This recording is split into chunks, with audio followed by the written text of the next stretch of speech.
The 49ers have some new players to talk about. A pretty fun NFL draft weekend. Jason Aponte and I were going to talk about a new Sprint Ride Option podcast.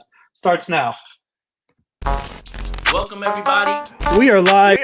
My name is Jason Aponte. I am Andrew Pasquini. We're working. That's it. We're working over here. That's it. Let's go Niners. Let's go Niners. Sprint Ride Option podcast. Oh my goodness. It is a new Sprint Ride Option podcast. I am Andrew Pasquini, joined as always by Jason Aponte, the one man I would take with the first pick in the NFL draft. I would trade up. I would trade the next 3 drafts to go up and get Jason Aponte. Jason Aponte, how you doing today? I'm good. I wouldn't. I recently stumbled upon that It's Sasquatch video, and it's hilarious, where it's like the second pick, it's little Sasquatch, and he's like, dude, did I get fucking drafted? Like, and then he's like, he's talking to his mom on the phone. He's like, I don't want to go to the NFL, mom. I don't want to go. Like, that's exactly like how I would feel. He was like, I don't want to go. I would take you first. I know how good of a receiver you are, how crisp your routes are. I like Sean Payton. I'm very impressed by everything in your bag was football related, and that's why I took you so high, because everything in your bag, football related. A little bit, but Detroit was really fun. Obviously the biggest crowd ever was 275,000 people. Downtown Detroit was lit, man. And the Lions fans didn't like hearing that I, do work for the 49ers and write and podcasts and stuff. And I was just like, hey, listen, guys, I don't play for them. And honestly, we beat you, but don't get mad at me. Like, I didn't do anything. And I was like, I'm just trying to get out of here alive. I think you did a lot, actually. I think your prediction the Friday before the NFC Championship game, where you picked the Niners to beat the Lions, that's what pushed it over the top. That's why the Niners – if you had picked the Lions to beat the Niners, the comeback would have never happened. So it's your fault. So do you want to laugh? Because as you're in the media room and we're going through, and obviously all of the early quarterbacks and no defensive players, anything like that, I'm like, wait a minute. Is Terrion Arnold still there? Is Quinion Mitchell still there? And someone says, stop jinxing it. And I said, if you think I have that amount of power, don't you think the San Francisco 49ers would have won a Super Bowl in this entire time? Like, I don't understand that thought process. It's big on like baseball Twitter too. When a pitcher has a no-hitter, like you can't mention it. And I don't know how me sitting on my couch at 8:30 on a Tuesday night in Sacramento, California, is going to ruin Logan Webb's no-hitter in San Francisco. But hey, it's our fault, I guess, because we tweeted it. It's our fault. Yeah, Michael K says that all the time too, and I don't even like Michael K like that. He says that all the time. It's just like he's like, I'm calling the game. I have to say it. He goes, I have no bearing on it. Obviously, when you start to, as 49er fans, we have enough pressure as it is for this team to perform. Don't put more pressure on yourself and blame yourself for the team losing because you didn't do this and you're superstitious about that. Just accept it for what it is. Just know that that's what happened and you have nothing to do with it. All right, Jason. Well, let's get into it. The San Francisco 49ers, they made 8 selections over the NFL draft over the weekend. A handful more of undrafted free agents. We'll get to those in a bit. We're going to go through, Jason, I think the easiest way to go about this is the order of which the players were selected. Let's start with the Niners' first-round pick. We both had a pretty much same reaction, I think, on Thursday night when it was the selection. You mentioned it was a combination of Mike Silver reporting Cooper DeJean. I think it was a little bit of the sticker shock as well, because a lot of people had this player mocked to the Niners in the second round. But the Niners go out and getting him in the first round. Ricky Pearsall out of Florida, 31st pick, 23 years old, 6'1", 191 pounds, 55 games played at Florida, which is going to be pretty consistent here with all these Niners picks. A lot of players picked with a lot of college games. So, Jason, now that we're 4 days removed from the Ricky Pearsall pick, we're less shocked. We're more calm, not less calm, more calm. How do you feel about the pick? I feel fine. Again, it's just all crazy, in terms of Cooper DeJean is in the pick, and then who else was on the board. But it's funny because the draft boards, and this is the hardest thing to predict, is you literally drafted a guy and everyone's like, oh my God, why? And then when you get to the second round, you see this run of wide receivers and you realize why that happened.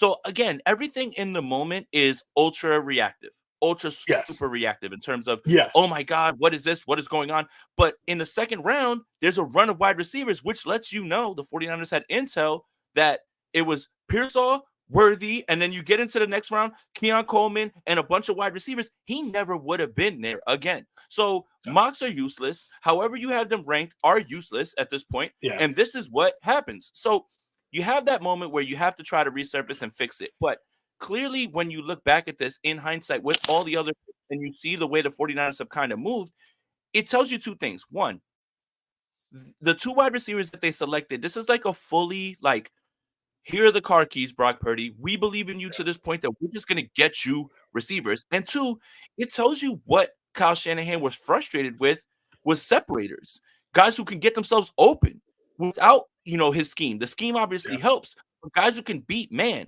And if I'm talking about like straight up numbers, and I have them right here in front of me, 44.1% of Pearsall's routes were against man. That's a 75.8 success rate. That's the 87th percentile. 87th is really good. It's more is when you get to the higher up that it's good. Zone, 55.9% of his routes, 82.2% success rate. That's 69 percentile. That's a good percentile. Against press, and this is where the concern comes in, I suppose, from people. 11% of his routes, 67.7% success rate, 51%. That's a little bit average, but when you think about things that can be developed, obviously no prospect is perfect. This is probably where you would see the biggest step. But in terms of what we're looking at with Pearsall, it's clearly that Kyle Shanahan was frustrated with the idea that he couldn't get his guys to get separation. And in the big games, you're going to get pressed. You're going to have man on man. You're going to have to find a way to get the ball there. I think a lot of us wouldn't put Brock Purdy with any blame in the Super Bowl loss. There's obviously a lot to go around, but I don't think it was him. I think this is just a shift of two things. One, this is a little bit more of a here you go, Brock Purdy, this is yours. And two, we need guys who can get themselves open by themselves, one-on-one against a man. The guy in front of you, can you beat them? And when you look at the way the draft board played out, I don't think you can really call it a reach because everyone was saying that he was in the top 40 prospects. 31 and 40, that's 9 spots. The Niners weren't going to be able to select again. So it's not a reach. It's in the realm of like where it should be. And I think everybody has kind of gotten around to that now at the end. Yeah, and you mentioned mock drafts are pointless. So they are. I like to look at them as looks into alternate realities, more or less. I like to look at them as thinking exercises. And we're going to talk a little bit about that with a pick in the third round the 49ers made in terms of positional, who they value at each position.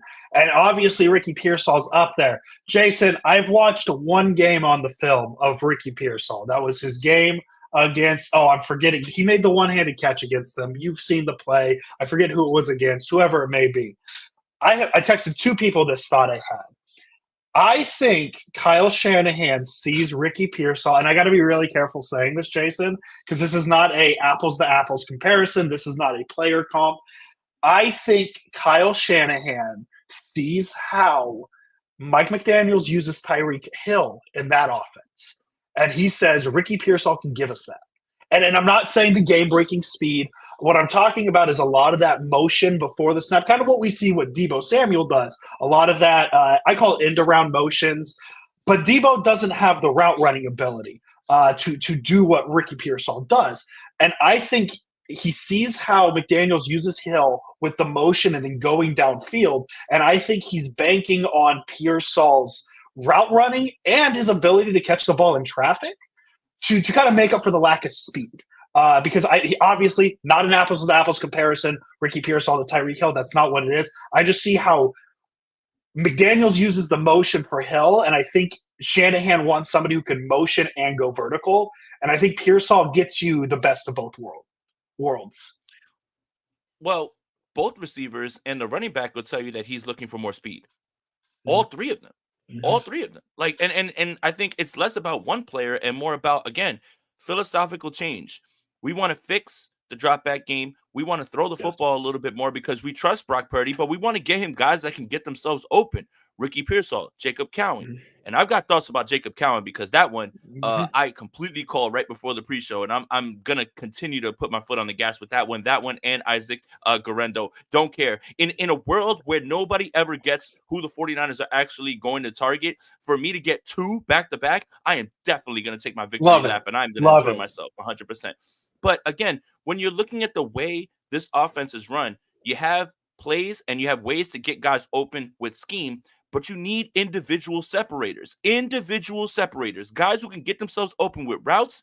And when you look at the threat of speed and then you add the route running, and this is again about, Cowan, we can talk about that, right? Like, is the threat of speed puts cornerbacks at a disadvantage because you're worried about him blowing past you. But if you're able to stop on a dime and run your route and get yourself open, it starts to make some of these throws gimmies, as opposed to when you see Brock Purdy throw the football and it's in a tight window and sometimes it gets caught or sometimes it bounces off somebody or a defender gets in there. It's going to be much more like that. And I think that's what the Ricky Pearsall thing is. We don't know what he is at this point.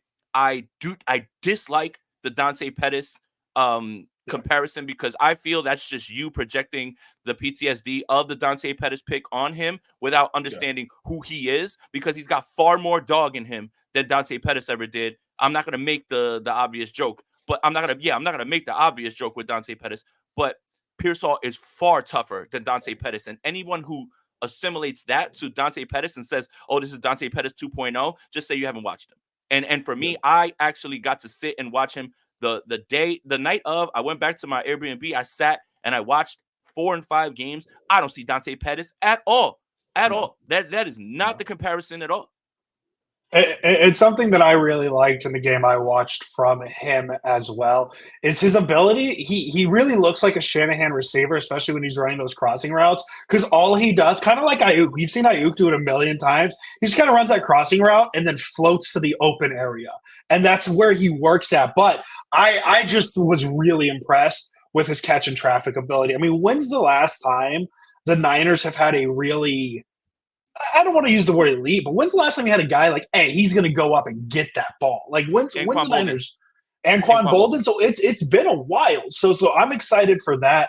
I think Pearsall works well in this offense. I don't know how well it looks in terms of this year because the Niners still have Ayuk and Deebo Samuel.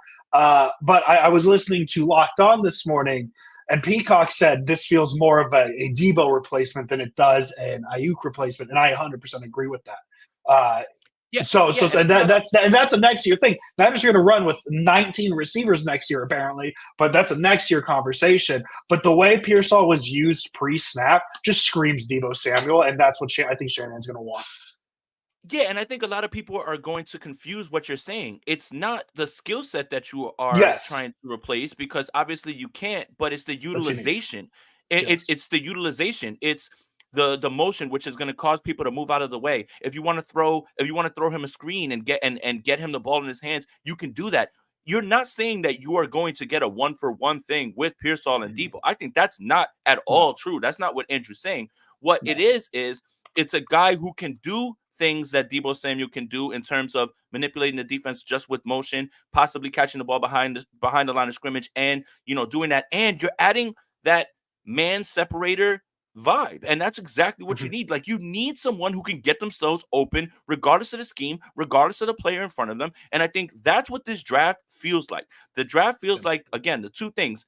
Brock Purdy, this is absolutely your show. You're not going anywhere, pal. We are going to give you every opportunity and all the weapons. And we were frustrated with what we saw at times where guys couldn't find themselves wide open. So we are going to set ourselves up for that with that. And Pearsall, again, this year may not have the impact that a lot of people think a first-round pick should have, but you get a full year to sit and learn and to be a little bit better and get in your limited snaps. So I think, again, all of this lines up with where this offense is going.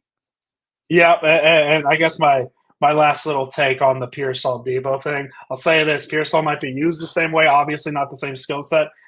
I'm willing to bet he'll have a higher average depth of target than 6.6 yards that Deebo Samuel's given us in his career. So that's all I got on it. I think he stretches the field vertically a little better too. But I am really excited because I know Mike Silver has really been pounding this the last dance that he's been trying to throw out there, where this is the last year with Deebo Samuel. I'm so excited to see how Kyle Shanahan manages all three of these receivers. I mean, you even want to throw in Juwan Jennings, how he's going to manage all four, because we really haven't seen 4 receiver sets from, and I'm not going to say he's going to use them a lot, but we haven't seen him utilize a ton of receivers too frequently. And this feels like, I mean, just think, it's Samuel Ayuk, Pearsall, Cowing, Jennings, Bell, Taylor, Conley, Tay Martin, 9 receivers on the roster right now. Trent Taylor's not making his team. Trent Taylor probably won't make it. Tay Martin might not make it, and then Chris Conley is probably what's it called? Practice squad. It's April. Practice squad is escaping my brain right now. So there's a lot of receivers on this team, and we're not used to a lot of receivers in a Kyle Shanahan offense, at least not Niner-wise. And this feels like the 49ers are setting themselves up for 1 or 2 of the core 3 going. And it's very possible because people are going to give Juwan Jennings money, and he deserves it.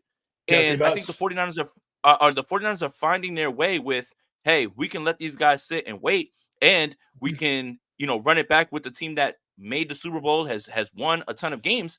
I think obviously you kind of see, and yeah, Danny Gray, this speaks volumes to what they feel about Danny Gray, about Ronnie Bell. They don't believe in either of them. And that makes total sense, right? Like, Ronnie Bell's going to be a special teamer. Danny Gray, I don't think anybody's here with that. The Trent Taylor thing, that's gone as well too. But I think the 49ers are preparing themselves because they know that this is a little bit of 1 or 2, Deebo and Juwan Jennings, probably not going to be here next year. And you got to be able to fill it in with guys who are familiar with the system and can get themselves open. And I think that's what this is. So we'll move on from the receiver talk, at least for now, because I know Jason's got a receiver we're going to talk about here in a little bit that he's pretty excited about. But we're going to move on to the second round here. And before we get to the pick, I want to talk about the controversy, the conversation around what happened preceding the pick. The Ravens with the 62nd pick took Roger Rosengarten, somebody the Niners were perceived to be heavily interested in. The Niners then traded back from 63 to 64 with the Chiefs. Apparently, you're not supposed to trade with the Chiefs. I know we made fun of the Bills for doing it, but I guess it's a bad thing. The Chiefs trade up one spot to take Kingsley Suamatia, and I apologize if I butchered that pronunciation. He's not on the Niners. I don't have that memory in my memory anymore. It's pushed out now, so I apologize. The Niners trade back one spot to 64 to take Renardo Green. Here's my really hot take from this situation. A, the Niners weren't that high on Kingsley because they would not have traded back if they thought that was the case. And B, I'll go even a step further. I don't think they were that high on Roger Rosengarten. So I'll go as far as that to say Renardo Green was the pick at 64.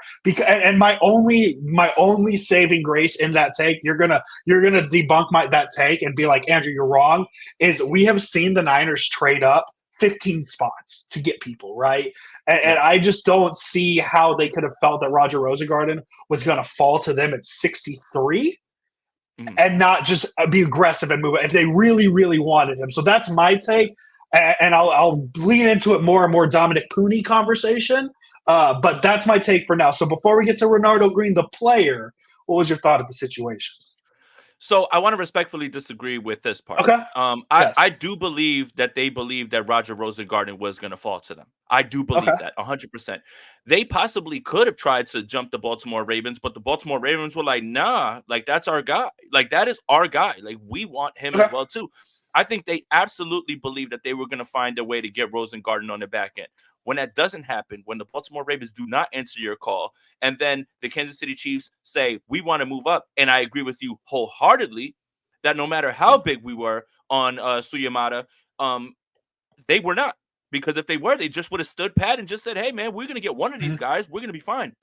It's clear that no matter how many times we mock him to the 49ers, no matter how many times we believe the 49ers are going to be looking for a tackle, they were never as big on him as we ever believed, if they were at all. Because if they were, they would have stayed there.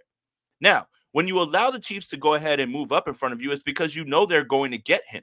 And that, you're fine with that. Like, you're fine with that because that's not the player that you wanted. But you did load up on the back end a little bit more, so you're good when you get those picks. But I do want to agree with Andrew as much as it's going to make people upset. They never really wanted him like that, because if they did, they would have just sat there. Because you're looking at those picks, and you can get Rosengarten or you can get Kingsley. Once they take Rosengarten, then if they were really big on Kingsley, they would have just sat there. Like, there's no reason to move back and just allow it to go. So for me, it's absolutely that. But I do believe that they were absolutely thinking that Roger Rosengarten was going to be there. And I think that is a little bit of hubris. But the little bit of hubris that they have, if they contacted the Baltimore Ravens, which we don't know if they did or not, to move up, the Baltimore Ravens probably said, nah, we want him. So it's so funny for the sweeping statements about, like, why didn't they move up? Why didn't they do this? How do you know that they didn't try? How do you know that they didn't, like, try to move up actively to go get Roger Rosengarten? Because it takes two to tango. So the Baltimore Ravens probably said, nah, man, we're good. We want him, and we're going to take him. So this whole idea that everyone kind of knows what's going on inside of the draft room, we'll never know until someone drops the book. But at this point, I do firmly believe that they wanted Rosengarten. That was going to be their guy. But you can't look me in the face and tell me that they didn't try, because we have no idea. So, again, once that happens, you allow the Chiefs to jump you for Kingsley. That's fine. You weren't big on him. And then you go to the next guy on your board, which is Renardo Green, and that's how you end up there. I like it. You know what else I really like, Jason, and maybe why I was less offended by the trading up situation, is the Niners went and got a Florida State Seminole. And I love it. Renardo Green. Hey, we'll talk about it. They double dipped on the Seminoles. I'm very excited. Didn't get the one I really wanted, which was Johnny Wilson. Neither here nor there. Renardo Green was up there with one of the players I wanted. Jason, I think we've had this conversation 1.5 million times. We had it at most when we were talking about the trade from Jimmy Ward and Jaquaski Tartt to Talanoa Hufanga to Sean Gibson. Renardo Green, not necessarily a turnover forcing machine. He's going to keep things in front of him. The Niners are looking at another safety right now who played in Seattle, who's not known for his coverage. Are the Niners maybe looking to go away from the ball hawking type of cornerback and secondary members now, and trying to go back to the keep things in front of you, prevent the big plays, or what do you feel with this Renardo Green pick? I think it's what we've been saying the entire offseason in terms of defensive strategy. So you're seeing an offensive philosophy change, and you're seeing a defensive philosophy change. The San Francisco 49ers didn't draft one defensive lineman, right? You draft two coverage guys, one cornerback, one safety. What does that tell you? Well, Nick Sorensen, former defensive back guy. Brandon Staley, too high safety look, very much in with the defensive backs. Now the 49ers are starting to look like, hey, man, we've been building from the inside out.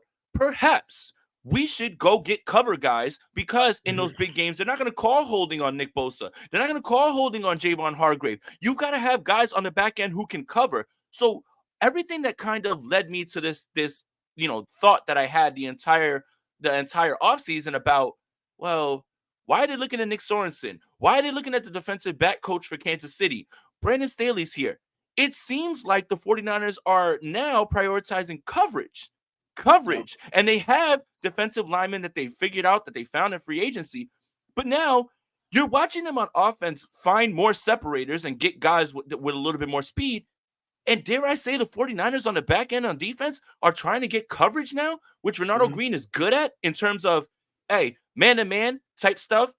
14 pass breakups? Literally watch his LSU game. He had Malik Neighbors in hell. Like, all these things are in front of you. Like, in terms of, hey, now we want to be able to have Diamandola Nor kick inside eventually and keep him forever there. Charvarius Ward, hopefully they get that deal done, which has been reported that they're moving that way. And now Renardo Green can be a guy that you bring in there. Obviously, Isaac Gideon is in this fold. So is Rocky Sin. I think they still want to look at Darrell Luter as well, too. There's a philosophy change on both sides of the ball here. So for everybody who's just like, oh, the same thing over and over, defensive line over and over. Well, they didn't take any defensive linemen. They took two secondary members, and they took a bunch of weapons on offense. So they're trying to get speed on offense and trying to do coverage on defense. I'm not sure if you're like sitting there like, what are they doing? Do you want them to do this over and over again, the same thing? Or do you want to see them try something a little bit different? This is why I like this draft so much, because there's so many things that change a little bit more in the terms of the way they're philosophically going about this. That's why I'm so happy about this draft. Yeah, I mean, Jason mentioned it already. If you want to fall in love with Renardo Green, just go watch him shut down Malik Neighbors in that Week 0 game against LSU. Had his only interception of the season. He only allowed one catch of 20-plus yards in 2023. That was a 22-yard reception allowed against Syracuse. What really stood out to me was his tackling. I've only watched the LSU game so far, at least film-wise. But he didn't miss a tackle. He was very sure in his tackles. So I'm curious to see how the Niners use that. I'm very biased, like Mr. Sam in the comments, Florida State. I love the pick. I jumped off my couch when the name was read. I wasn't expecting it. I was pretty convinced it was an offensive line. But then again, at the same time, I shouldn't have been because the Niners literally let 2 skip right before them, so probably shouldn't have thought that anymore. I really like this pick, but as I said, I'm very biased. I'm a Florida State fan. One more thing. There are things, again, we're talking about weaknesses and strengths. We've got to keep it a buck with all these prospects. Everything can't be just perfect prospects all the time. The one thing that concerns me a little, 2 things that really concern me a little bit after I watched Renardo Green, because I had a chance to sit and watch him after his selection when I went back after leaving the media room, is the tendency to grab at times, which can turn into penalties. That's a little bit pass interference against Neighbors. Right. That's there. Right. That's there, like a little bit. And the fade routes. That's something that, in the Pittsburgh game, he allowed only 48 yards. That was the most that he allowed in any game last season. But he got beat by the fade routes. So those are the 2 things. That's it. More than anything, the guy's tough. He can play man-to-man. I like him in tackling. All that stuff is great. But if you're talking concerns, you're talking about grabbing at the end of routes, which can lead to flags, and you're talking about the fade routes. So for me, honestly, you have all these strengths. You have what you see the vision, but you also need to call out the things that he needs to work on. And we're going to do that with all these prospects, all of them. Yes. And while we're on the topic of Florida State Seminoles, I saw Jim Everett in the comments really quick. Little conflict of interest for me with those Los Angeles Rams and Verse. And they got, oh my God, graded. It's all bad, man. I can't be biased towards the Rams because I'm a Niners content creator. I'm going to have a hard time cheering against those Rams this season because of Verse and Fisk. I love them so much. The Rams had a good draft. I got to give it to them. They got back. They got back into the first round, and they didn't make any mistakes. Hey, shout out to Jim Everett, man. Appreciate you here as always, our resident Rams troll and ball knower. But yeah, man, it's again, look, keep it a buck. Philadelphia had a really good draft. Kansas City had a really good draft. Washington and Adam Peters had an incredible draft. Man, Pittsburgh had a great draft. The Lions had a great draft. They drafted 2 corners that are really good, man. Both corners. We as Niner content creators, we would have Rakestraw and Arnold. We would have loved that in Santa Clara. Oh yeah. And so look, NFC, man. I think a lot of teams had good drafts, and that's it. Like, look, it's not this is a Niners podcast. We're not going to go crazy. We're talking crazy about other teams, but yeah, man. Being in the room and understanding like everyone in there is kind of unbiased when you're talking about in terms of like, hey, who's crushing it? Who's got the prospects? Those guys had really good drafts, man, and throw the Rams in there, man, too. Throw the Vikings in there until they took a kicker. Then I'm out. But when did they take him? But what round did they take him? I don't even remember. To be honest, the 4th or the 5th. The 4th or the 5th. And then, it was the 4th or 5th. And then all the other kickers were taken in the 6th and 7th rounds. Let's take some notes here. Bears took a punter following Caleb Williams. That's kind of funny to me, not gonna lie. Yeah, because they were cooking.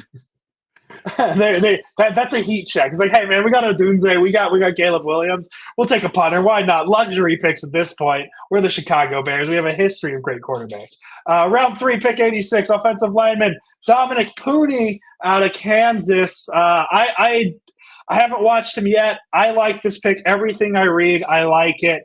I think the main thing this pick tells you, if it wasn't obvious at this point, Kyle Shanahan really likes Colton McKivitz at right tackle. He's obviously trying to figure out that right guard spot. I know Spencer Burford. I think we're in a situation where Spencer Burford doesn't even make the initial 53-man at this point. I could see Puni earning a spot, and then And listen, this is me not watching him, just me just reading off of who he is and all that. So this could change in a month when I watch a little more Puni. But I could see a world where Puni earns the starting spot and Feliciano just falls into that like Swiss Army blade knife, whatever it's called, offensive lineman that Shanahan likes to have. I think he's tired of having a rotation at right guard. He's had it the last 2 years. This feels like a pick to try and solve. It's an attempt to solve it, to say the least. I don't know if it's going to solve it. But one thing I'll say about Puni that I really, really like, and it's a small thing, I don't know what it means. He started in D2 college. I forget exactly what school it was. He jumped to Division I FBS now to play at Kansas. After that jump, 25 straight starts, 0 sacks allowed. I'll take that. I'll gladly take that. Like I don't know how you can't make me not excited about that, to see a jump from one level of college football to another. I know the jump from college football to the NFL is a entirely different monster, but to say he handled that one jump, that smaller jump than this one, as well as he did, I'm excited for Puni. Yeah, I think, again, short shuttle. We're talking about how many of these guys in short shuttle, and even the undrafted free agent that they were able to bring in, literally guys with quickness. His first year in Kansas, he played a lot of left guard, and then he played tackle. I think, obviously, when you hear John Lynch talk and the way that kind of people have been talking about Puni, it's obvious that he's going to move from tackle to guard. That's fine. I think Spencer Burford makes this roster. And I want to throw something out there that's a little bit maybe haywire, just a little bit. I like haywire. I think Feliciano for sure starts because Kyle wants that veteran presence. Okay. I think that's something that he doesn't want to get away from. I think McKivitz starts at right tackle because follow the money, right? Like you see that contract and you see the way that they kind of have been talking about him. And then you watch this draft play out and you realize that, for better or worse, 49ers fans, Kyle Shanahan believes in Colton McKivitz, and when you hear him talk, he's just like, well, I didn't think he played that bad. I didn't think he played that poorly. Yeah. Perhaps there's a way that he does a little bit better this year. That's absolutely in the cards. Think of realm of possibilities doesn't mean that it's something that I'm like willing to hang my hat on, but it is something that could happen. But what if Spencer Burford goes back to tackle a little bit? Just a little bit, like where he's the backup tackle, and it starts to move around a little bit more like that. Okay. I think your starting lineup 100% going into this, and this is April 29th, so I reserve my right to change this. A lot will change, yeah. Right. Trent Williams, Aaron Banks, Brendel, Feliciano, McKivitz. But Puni's going to be there with a chance to be able to substitute, if anything, and I do think that there is a little bit of a chance that Dominic Puni is your future center because of the way that he can move, short shuttle, all that stuff. He can be your center of the future, which is very important. The 49ers have been chasing a center that they can really, really set their watch to since Weston Richburg went down, unfortunately. That was when you saw the offense probably nearly, as efficient as it could be. But I do like the idea of maybe Burford being here as a backup tackle. Perhaps moving him back out of guard might be a little bit better. But I do think, again, for better or worse, 49er fans, McKivitz is your right tackle. But you are going to be looking at, like, right away, the fact that Puni is going to be someone that probably isn't going to play right away. And then he might be your center. And I think, again, Feliciano is going to get the nod because of the veteran status. I like Feliciano. I like the safety backup offensive lineman that they can work. But Feliciano is also good enough to where if he needs to start, he can start, and I'll be fine with it. But it's interesting just to see. I mean, I guess it's not interesting, but to see the commitment to McKivitz at right tackle and feel like they didn't even get competition for him, more or less, because that was one of the picks I was thinking was, hey, maybe they do go Rosengarten to give that competition at right tackle to McKivitz. They just seem very locked into McKivitz, and that's fine. Not my offensive line. I don't make the decisions. I share a YouTube channel, Chase. We just share a YouTube channel, and that's like that's my don't thing. Yell at us. Like, don't yell at us for saying that we think Colton McKivitz is going to be the right tackle. It's just like it's in the cards right now at this point. Yeah. Like, and we're just, for better or worse, we're all going to have to deal with that, and we're going to see how that works. And going back to the conversation of mock drafts don't matter, I know a lot of people had Kingsley up there. Pretty obvious the San Francisco 49ers had Dominic Puni higher on their list than a lot of people that had Kingsley. So that's really it. That's what I got on that. Let's go to the 4th round, day 3 of the draft. And this is this is when the draft kind of starts to lag a little bit. Dare I say, this pick wasn't even announced on TV. They had 3 picks on day 3 where it was like, the Niners are on the clock. We're going to go to commercial. This one, they didn't even show it on TV. It was like the Nikola Jokic Taco Bell commercial. He got drafted. It's Malik Mustafa out of Wake Forest. I want to talk about good names, Malik Mustafa. If he makes the roster, I'm going to say that name quite a bit. Dane Brugler, some of the things that he has on him, compact frame, looks like a mini linebacker, good in run support, undersized, things like that. And I'm going to keep mentioning this until it happens or it doesn't. The Niners are looking at another safety who looks like maybe a middle linebacker who played up in Seattle a little bit, according to reports. Is this the hybrid player we're looking at of the future that we've been hearing Brandon Staley wants to have? I know he played that role a little bit at Wake Forest, but is this the future of the Niners defense where we're actually going to finally get one of those hybrid safety linebacker type players?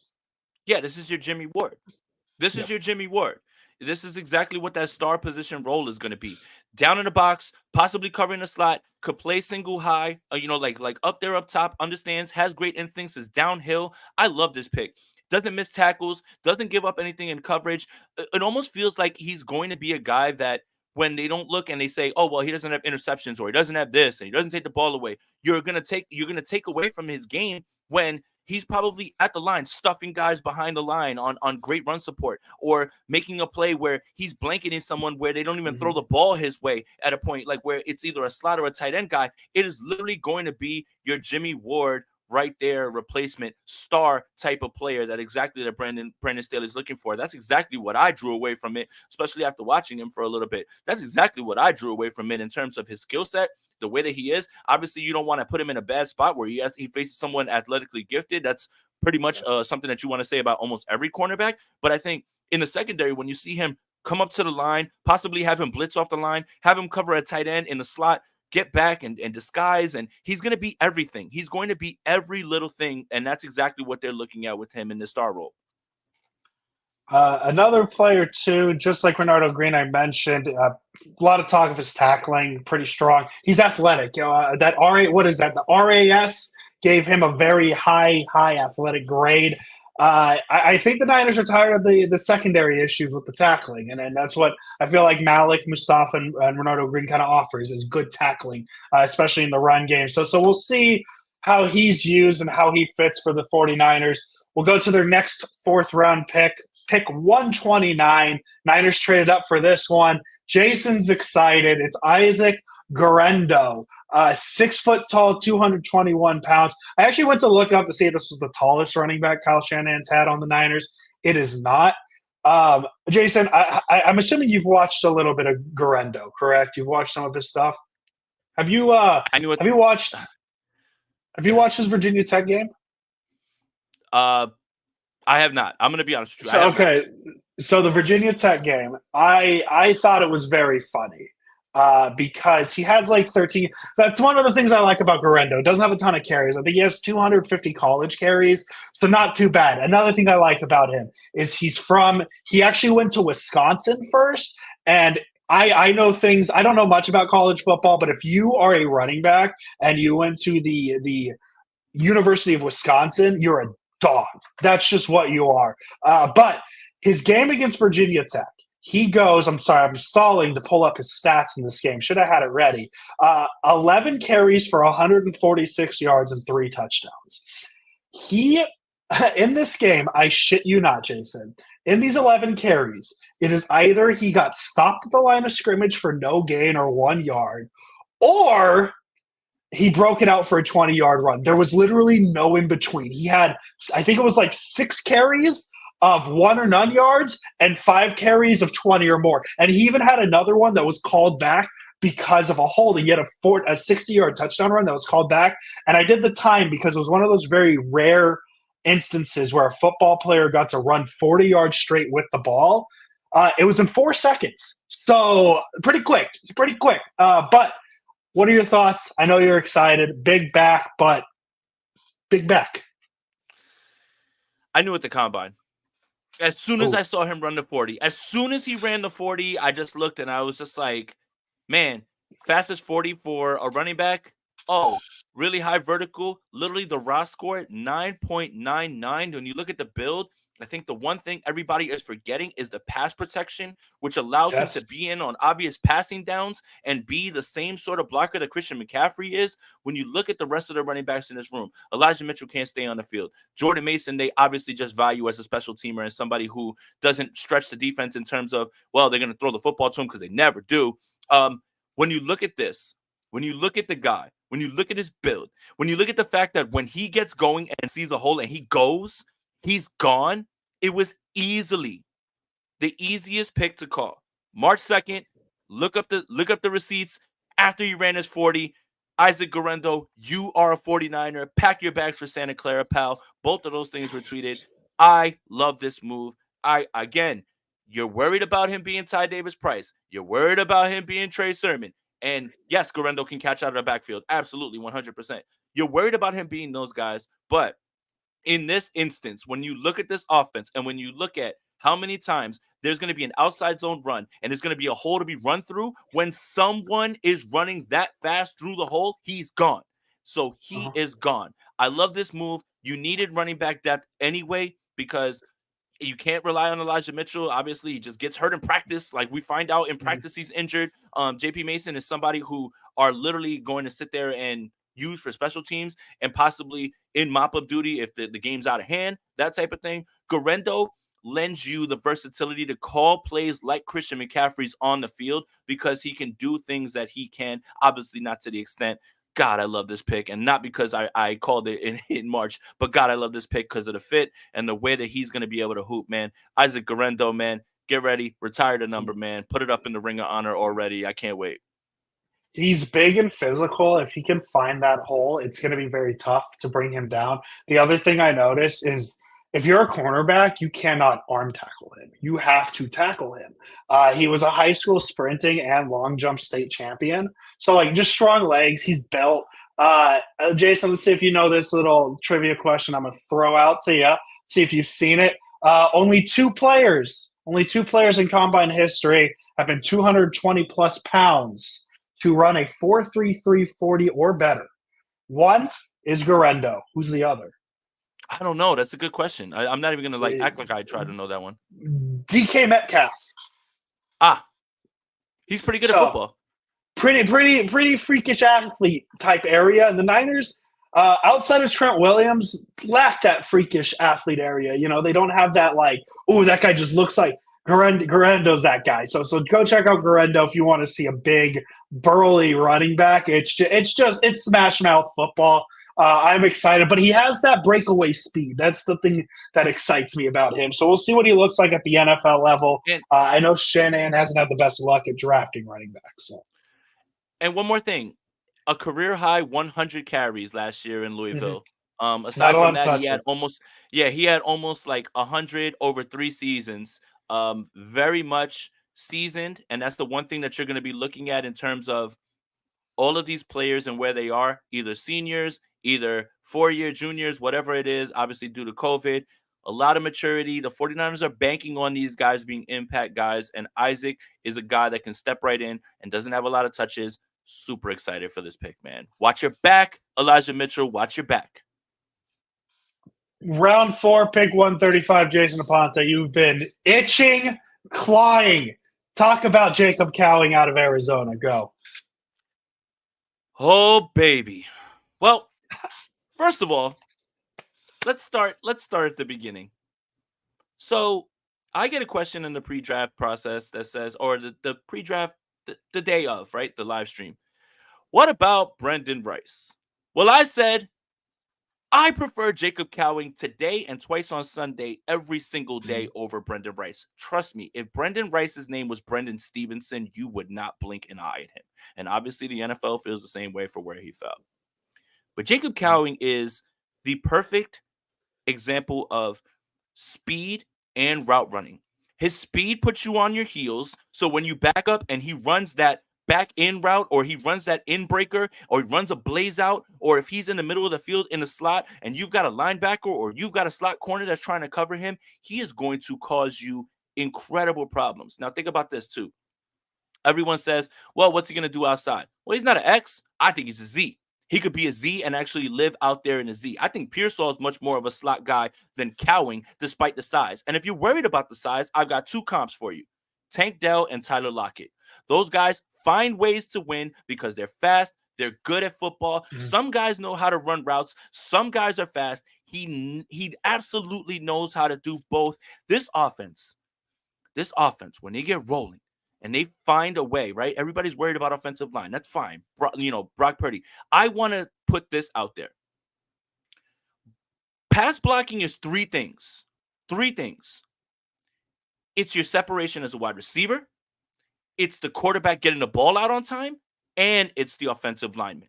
If a quarterback's holding the ball for too long, I don't care who the offensive lineman, you're going to get sacked. If no one's open when you have man on man and you're trying to get guys wide open, there's nothing you can do about that. If an offensive lineman is struggling, then there's nothing you can do. Pass blocking isn't just the offensive lineman. And that's what this is all about. This is what these receivers are all about. It's not all the pass blocking because that ball's got to get out regardless if you have the greatest offensive line in the history of the game. By 2 seconds, less than that. You got to get the ball out. How do you get the ball out? The quarterback has to see it and read it. The receivers have to be open. This whole idea about the offensive lineman thing, which obviously I get it, guys. You want offensive linemen. Everybody does. You have to get the ball out. And if you don't get the ball out, then you're putting your lineman in a bad spot.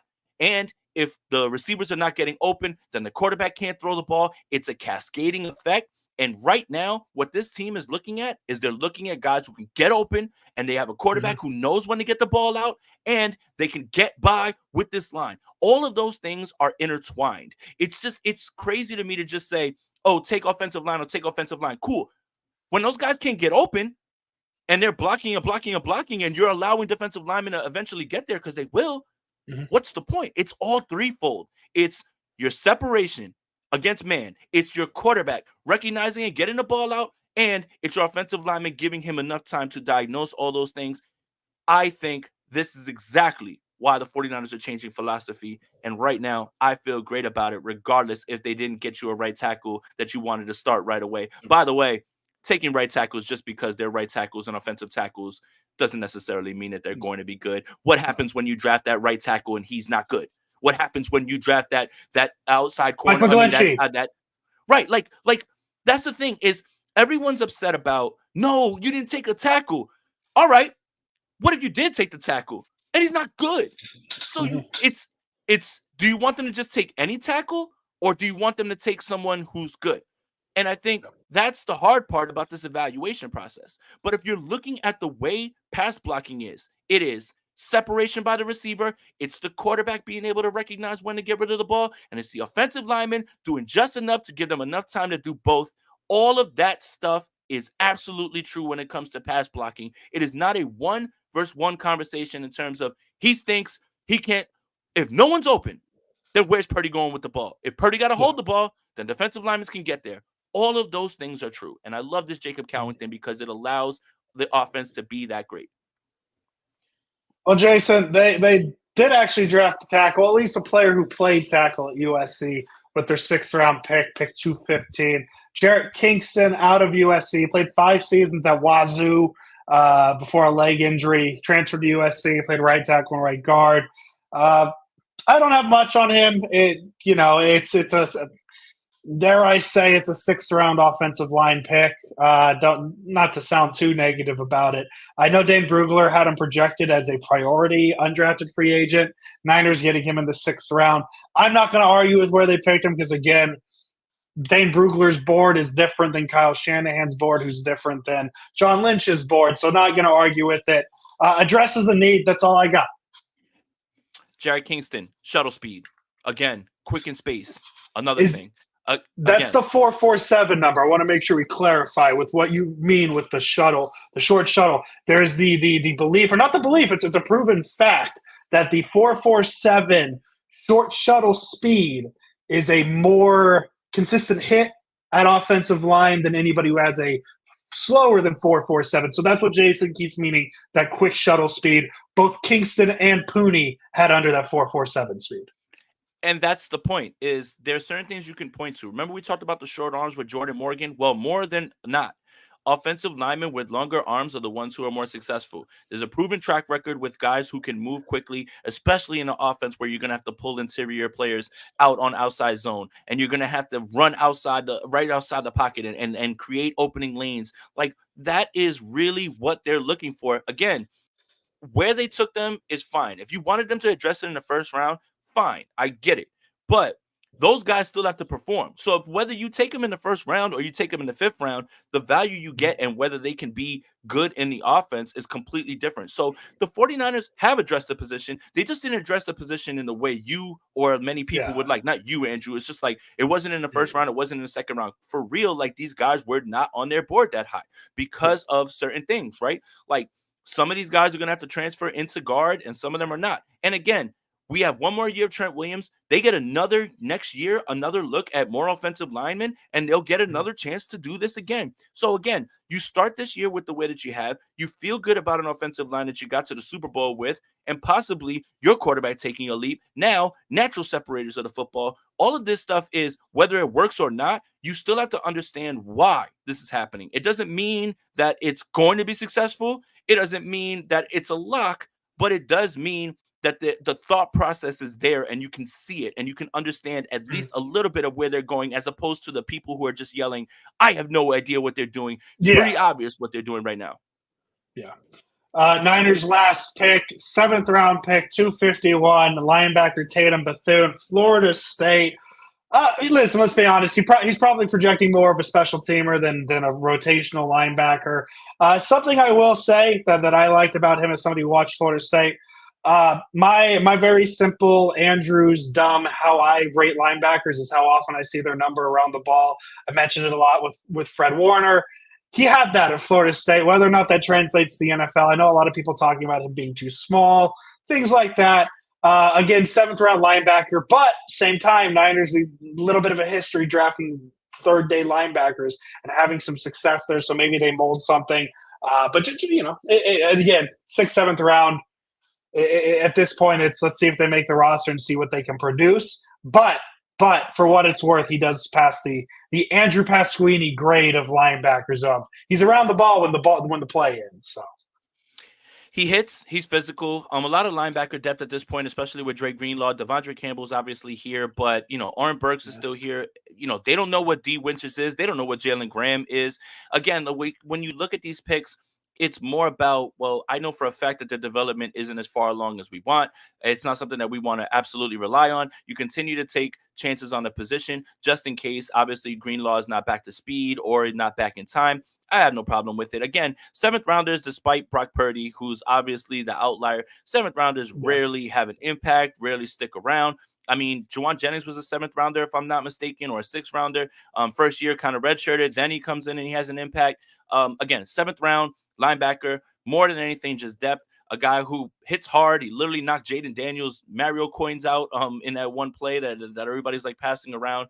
Not as fast as you would like for a linebacker, but again, nothing really crazy to go crazy about when it comes to the 7th round, because despite the 49ers finding their franchise quarterback in the 7th round, very rarely is the 7th round going to produce anything for you. It's just, and the undrafted free agent portion of this is how we have to evaluate the draft class, because we talk about this all the time. You look at the draft picks and you're like, miss. Azeez Al-Shaair, you're undrafted. Emmanuel Mosley, undrafted. What about these guys that you bring in with this draft class that were not drafted that end up being in players or guys who contribute? All these things literally are important when we're looking and evaluating this, because you have the center from Michigan, who again, short shuttle. One more time, it's all the linemen with the same thing.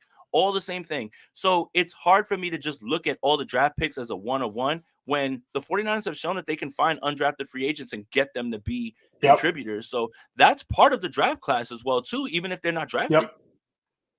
Yep, and that's who we'll get to now. The undrafted free agent portion of the San Francisco 49ers. Jason, I'm just going to say a name, and if you have something to say, just say it. I think that's a pretty simple way to get to it. The Niners undrafted free agent class of 2024, defensive back Jalen Mahoney out of Vanderbilt, offensive lineman Brayson Mays out of Southern Miss, tight end Mason Pline out of Furman, Defensive lineman Evan Anderson out of Florida Atlantic. I have a feeling you're going to have something to say with this name here. Wide receiver Tariq Owens out of Missouri State. I have a feeling you wanted to stop at that one. I like that one, honestly. I really do. An invite, that's fine. He profiles a lot more like Juwan Jennings than people really want to understand. So again, give him a shot. Look, at the end of the draft when it's over, right? At the end of the draft, then it's over. That's when I'm like, all right, Frank Gore Jr., please extend the invite. Obviously, the Buffalo Bills were all over that, right? Like, that's when you start to give the Nepo babies their shot. Brendan Rice, you want to come in for an invite? Cool, I'm with it. You want to give Frank Gore a shot? Cool, like, I'm with it. Tariq Owens, you want to give him a shot? Cool, exactly. Like, I'm cool with that. Like, I'm fine with that. It's just when people are banging the table and telling you Brendan Rice needs to be taken in the second or third or fourth round, absolutely not. Like, that's not the way anyone should be evaluating him. And obviously, now you look, that's how the NFL viewed him. It's just it's the name. You're looking at the name. But I like the Tariq Owens thing. I think that's great. When you talk about Anderson, I think that's the guy that is really, really sneaky at defensive tackle. That could be one of those guys that gets the Kosuric bump. So I like that as well too. They have an uphill battle. Though, because the 53 is, for the most part, largely set, right? Like all these rookies aren't going to make it either, right?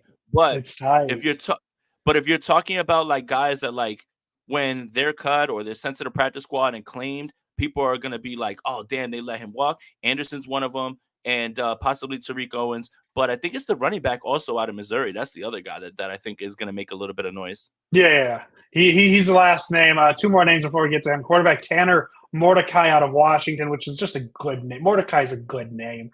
Center Drake Nugent out of Michigan. And then, Jason, you alluded to it. Running back Cody Schrader out of Mizzou. And I see a lot of people like him. Stellar career in Columbia, 1,600 yards with 14 touchdowns last season. Go ahead, click on the Cody Schrader a little bit. Mean, just in between the tackles type of guy. Just feels like, one of those grinders. And I think when you watch him play, you can see him getting downhill, knocking people over. I think that's a little bit of the physicality that they would like.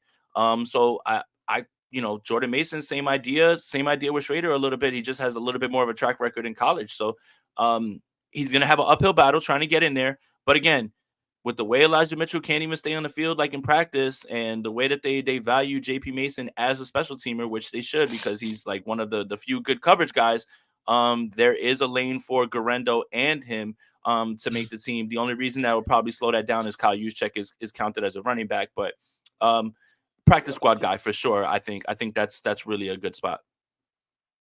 Yeah, I listen. I think overall this was a very good draft for the 49ers. Maybe some people think they reached for some people. Maybe they didn't. As we said, the Niners have a different board than what we have. I even mentioned it to you, too. I mean, I texted you before the Renardo Green pick. I said linebacker here. They're going to take a linebacker here. And you said, no, there's other things. Like, well, they're always weird with their second-round pick. And I listed a couple of examples. But the Niners board is always way different. I feel like it's every year that we're talking like, oh, this should be the guy at this big, and it's always just nobody even remotely close. I thought overall a very solid draft for the Niners. I think they got a lot of guys who, if they do make the roster, they made the roster because that's the nice thing about the 53-man roster largely being set, is if any of these rookies make this 53-man roster, and obviously most of them will, or some of them will, it means they're ready to make an impact week 1 of 2024. And that's something that needs to be noted for all the rookies who make this roster, who make the initial 53-man roster. This is going to be a tough roster to crack. If they crack it, they've earned it. Yeah, absolutely. I give this draft class a B because of the philosophy changes that you're seeing right now on offense and on defense. I love it. I love the speed element. I think they understand that this is where the game is going at this point. They understand that they trust their quarterback. That's great. They understand on defense that you need secondary members, guys who are going to be mean in coverage, and they have their philosophy now with Mustafa as being the star. All of these things fit. There's very few of these picks that you're scratching your head and you said you have no idea what they're doing. No, very much. It's very easy to justify all these picks. I give them a B on this draft, man. And if they get anything out of 3 or 4 of these guys, this is a home run draft. This is a big one, and I think that they did a really good job off of the rip. It's a lot of negativity around this draft because there was no offensive tackles taken that could start immediately, which I don't know what that means, unless you're like drafting one of the guys in like the top 10. But for me, I think this is great. Not only does it set you up for the future, it sets you up for depth, and it sets you up with guys who can play immediately in a pinch. I think this is all good for a team that has aspirations of running it back, and they're going to have Deebo Samuel and all these guys back. No trades. And we got to get that Mets fan out of here, the fake insider, man. We got to get his ass out of here. I'm surprised we haven't been trolling him the entire time about this Ayuk thing. But right now, speed, hot, nasty speed on offense. You have a quarterback that you trust, secondary, and you're talking about them not getting away from not drafting defensive linemen.